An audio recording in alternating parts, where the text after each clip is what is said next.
লোকে আমায় ভালোই বলে, দিব্যি চলনসই। দোষের মধ্যে একটু নাকি মিথ্যে কথা কই।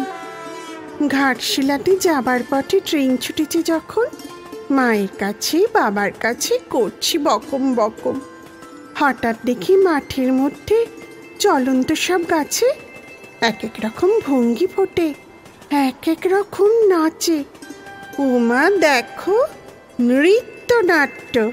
যেই বলেছি আমি, মা বকে দেয়, বড্ড তোমার বেড়েছে ফাজলামি। চিড়িয়াখানার নাম জানো তো? আমার সেজমেশ্বর আদর করে দেখিয়ে দিলেন পশুরাজের কেশর। কদিন পরে চুন খসানো দেয়াল জুড়ে একই ঠিক অবিকল সেই রকমই মূর্তি যেন দেখি। ক্লাসের মধ্যে যেই বলেছি সুরঞ্জনার কাছে, জানিস আমার ঘরের মধ্যে সিংহ বাঁধা আছে।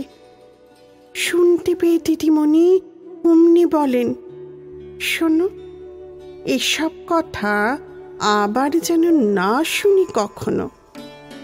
বলি না তাই সেসব কথা সামলে থাকি খুব, কিন্তু সেদিন হয়েছে কি, এমনি বেয়াকুব। আকাশ পাড়ে আবারও চোখ গিয়েছে আটকে। শরৎ মেঘে দেখতে পেলাম রবীন্দ্রনাথকে।